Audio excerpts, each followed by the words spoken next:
తిరిగి BCN news కి స్వాగతం. విశాఖ స్టీల్ ప్లాంట్ ఉద్యమం కొనసాగుతూనే ఉంది. ప్లాంట్ ను ప్రైవేటీకరించొద్దని కార్మికులు, విశాఖ వాసులు డిమాండ్ చేస్తూనే ఉన్నారు. అటు ప్రభుత్వం, ప్రతిపక్షాలు సైతం విశాఖ స్టీల్ ప్లాంట్ ను ప్రైవేటీకరించొద్దని డిమాండ్ చేస్తున్నారు. తాజాగా మంత్రి అమర్నాథ్ విశాఖ ప్లాంట్ ప్రైవేటీకరణపై సంచలన వ్యాఖ్యలు చేశారు. విశాఖ స్టీల్ ప్లాంట్ ను ప్రైవేటీకరించమని ప్రధాని మోదీ ప్రకటిస్తే తాను గాజువాక పోటీ నుండి తప్పుకుంటానని స్పష్టం చేశారు. విశాఖ స్టీల్ ప్లాంట్ కంటే తనకు ఏది ముఖ్యం కాదని వ్యాఖ్యానించారు. సంస్థగానే నేను వదిలేస్తానని చెప్పానంటే నేను ఈ పదవిని కూడా త్యాగం చేయడానికి సిద్ధంగా ఉన్నా. అవసరమైతే ఈ సీట్ కూడా వాళ్ళకి వదిలేస్తాననేటువంటి విషయాన్ని కూడా మీ అందరికీ తెలియజేస్తా ఉన్నా. ఎందుకంటే ఏమీ గొప్ప కాదు. ఎందుకంటే తాత తండ్రుల దగ్గర నుంచి అన్ని పదవులు చూసాం. నా తాత శాసనసభ్యుడు, నా తండ్రి శాసనసభ్యుడు, నా తండ్రి మంత్రి, నేను శాసనసభ్యుడు, నేను మంత్రిగా పనిచేశాను. ఎంతకన్నా మీ నుంచి కావాల్సింది ఇంకేం లేదు. నాకు దేనికంటే ఏది గొప్ప కాదు, పదవులు గొప్ప కాదు. ఇంకా బోల్డ్ వయసు ఉంది. ప్లాంట్ కన్నా ప్లాంట్ కాపాడుకునేటువంటి క్రమంలో నిజంగా వారు ముందుకు వస్తే దేనికైనా నేను సిద్ధం అనేటువంటి విషయాన్ని మీ అందరికీ సందర్భంగా తెలియజేస్తున్నాను. టీడీపీ అధినేత మాజీ సీఎం చంద్రబాబుతోనే అభివృద్ధి సాధ్యపడుతుందని, రానున్న సార్వత్రిక ఎన్నికల్లో కూటమిని గెలిపించాలని పెద్దపురం అసెంబ్లీ నియోజకవర్గ ఎమ్మెల్యే అభ్యర్థి నిమ్మకాయల చినరాజప్ప ఓటర్లను కోరారు. కాకినాడ జిల్లా పెద్దపురం పట్టణం 7-8 వార్డుల్లో ఆయన ఇంటింటి ప్రచారం నిర్వహించారు. ఇంటింటికి వెళ్లి సూపర్ 6 కలలకు రెక్కలు పథకాలను వివరించారు. టీడీపీ, జనసేన, బీజేపీ అమలు చేయనున్న సూపర్ 6 పథకాల ద్వారా రాష్ట్రంలో పేదలకు మేలు చేకూరుతుందని ప్రజలకు వివరించారు. ఈ సందర్భంగా చినరాజప్ప మాట్లాడుతూ రాష్ట్రంలో ఎన్నికల కోసం ప్రజలు ఎదురు చూస్తున్నారని, అలాగే కూటమిని చూసి సీఎం జగన్ భయపడుతున్నారని అన్నారు. రాబోయే ప్రభుత్వంలో మహిళల కోసం కలలకు రెక్కలు కార్యక్రమాన్ని ఖచ్చితంగా అమలు చేస్తామని, ఆర్థికంగా మహిళలు చదువులో వెనుకబడి ఉండరాదన్న ఉద్దేశంతో ఈ పథకానికి రూపకల్పన చేసినట్టు తెలియజేశారు. అధికారంలోకి వస్తే రాజ్యాంగాన్ని మారుస్తామని బీజేపీ జాతీయ నేత, ప్రధాన కార్యదర్శి దురుశాంత్ కుమార్ గౌతమ్ వ్యాఖ్యానించడాన్ని సిపిఐ రాష్ట్ర ప్రధాన కార్యదర్శి రామకృష్ణ ఖండించారు.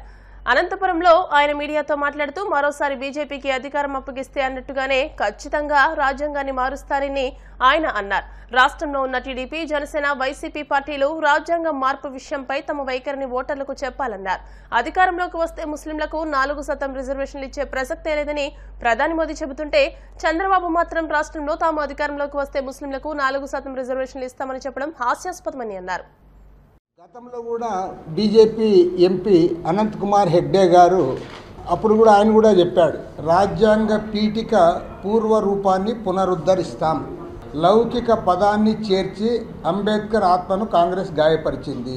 కాబట్టి ఏమంటే మేము ఈ సెక్యులరిజం అనే పదం ఏదైతే ఇందులో ఉందో రాజ్యాంగంలో చేర్చారో దాన్ని తొలగిస్తామని చాలా స్పష్టంగా భారతీయ జనతా పార్టీ జాతీయ ప్రధాన కార్యదర్శి దుష్యంత్ కుమార్ గౌతమ్ గారు ఇవాళ చెప్పడం జరిగింది. మరి గతంలో కూడా వాళ్ళ 6 సార్లు ఎంపీగా ఉన్నటువంటి అనంత్ కుమార్ హెగ్డే గారు కూడా చెప్పారు, మాకు పూర్తి మెజార్టీ ఇవ్వండి, మేము ఈ రాజ్యాంగాన్ని మారుస్తాం. ఆయన కరాఖండిగా చెప్తే ఎప్పుడైతే ప్రజల్లో వ్యతిరేకత వచ్చిందో బీజేపీ నాయకులు ఏమన్నారు, అది ఆయన వ్యక్తిగత అభిప్రాయము, అది మాకు సంబంధం లేదు, అది మా పార్టీ విధానం కాదన్నారు. మరి ఇప్పుడేమంటారు మీరు? దుష్యంత్ కుమార్ గౌతమ్ గారు ఇవాళ present general secretary of the national party BJP. What is your answer for this? కాబట్టి ఏమంటే వాళ్ళు ఒక క్లారిటీతో ఉన్నారు. మెజారిటీ వచ్చే వరకు సన్నాయి నొక్కులు నొక్కుతారు, ఈ విషయాన్ని బయటపెట్టరు పూర్తిగా. రేపు మళ్ళీ వాళ్ళకి మెజారిటీ వస్తే మాత్రము గ్యారంటీగా ఈ రాజ్యాంగాన్ని మారుస్తారు. అదే అజెండాగా ముందుకు పోతూ ఉన్నారు. కాబట్టి నేను ఓటర్లకు ఒకటే కోరుతా ఉన్నా, ఇవాళ ఇండియా కూటమికి, ఎన్డీఏ కూటమికి ఇవాళ ఎలక్షన్ జరుగుతూ ఉంది. ఎన్డీఏ కూటమి అధికారంలోకి వచ్చిందంటే, బీజేపీ కేంద్రంలో అధికారంలోకి వచ్చిందంటే ఇవాళ మహనీయుడు డాక్టర్ బిఆర్ అంబేద్కర్ రచించిన రాజ్యాంగం ఏదైతే ఉందో ఆ రాజ్యాంగాన్ని తుంగలో దొక్కుతారు. మేము ఫస్ట్ నుంచి కూడా చెప్తా ఉన్నాం. ఈ రాష్ట్రంలో ఉన్న ప్రధాన పార్టీలు తెలుగుదేశం పార్టీ, వైఎస్ఆర్ కాంగ్రెస్ పార్టీ, చంద్రబాబు నాయుడు, జగన్మోహన్ రెడ్డి గారు వారు స్పష్టంగా మాట్లాడాలి. రాజ్యాంగం గురించి వాళ్ళ వైఖరి ఏమిటి, సెక్యులరిజం దాని గురించి వాళ్ళ వైఖరి ఏమిటి, మీరు ఈ రాజ్యాంగాన్ని కొనసాగించాలంటా ఉన్నారా, లేకపోతే ఈ రాజ్యాంగాన్ని మార్చాలంటా ఉన్నారు? చంద్రబాబు నాయుడు, జగన్మోహన్ రెడ్డి క్లియర్గా ఓటర్లకు చెప్పాలని చెప్పి డిమాండ్ చేస్తూ ఉన్నారు. ఎందుకంటే వాళ్ళు చాలా క్లియర్గా చెప్తా ఉన్నారు. మన మోడీ గారు చెప్పారు, నేనుండగా ముస్లింలకు 4% రిజర్వేషన్ ఆమోదించేదే లేదు అన్నాడు. చాలా కేటగిరికల్గా ఆయన చెప్తా ఉన్నాడు. మరుసటి రోజు చంద్రబాబు నాయుడు ముస్లింలతో మీటింగ్ పెట్టి నేను 4% రిజర్వేషన్ ఇస్తానంట. ఇదే చంద్రబాబు నాయుడు ఎన్డీఏలో చేరి ఇంత డూపర్ సూపర్ హిట్ అని చెప్పి మళ్ళీ అక్కడ పొగుడుతాడు. నువ్వు ఏదో ఒకటి చెప్పు నమ్ముతారు. ఇండియా రేపు అధికారంలోకి వస్తే నీవేం ప్రైమ్ మినిస్టర్ కావు. ప్రైమ్ మినిస్టర్ నరేంద్ర మోడీ అవుతాడు, లేదంటే అమిత్ షా అవుతాడు, ఇంకా లేదంటే ఆయన సన్యాసి ఉన్నాడు కదా యోగి ఆదిత్యనాథ్, ఆయన అవుతాడు. వాళ్ళు క్లియర్గా క్లారిటీతో చెప్తున్నారు మేము ముస్లింలకు రిజర్వేషన్లు ఇవ్వమని.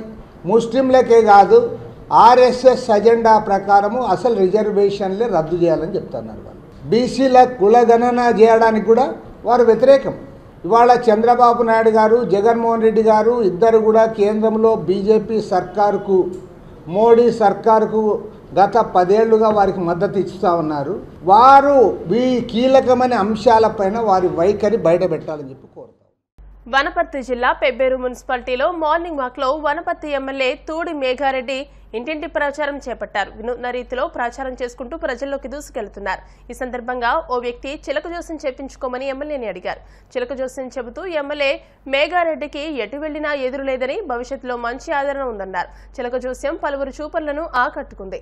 వార్తలు ముగించే ముందు ముఖ్యాంశాలు మరోసారి. సార్వత్రిక ఎన్నికల పోస్టల్ బ్యాలెట్ ఓటింగ్ ప్రారంభం. అమలాపురంలో పోలింగ్ ప్రక్రియను పరిశీలించిన అంబేద్కర్ కోనసీమ జిల్లా కలెక్టర్ శుక్లా.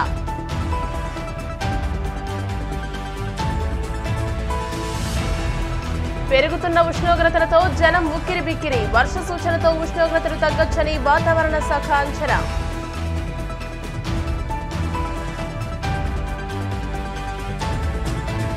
రేపు అనకాపల్లికి రానున్న ప్రధాని మోదీ బహిరంగ సభను జయప్రదం చేయాలంటూ బీజేపీ నేత సీఎం రమేష్ పిలుపు.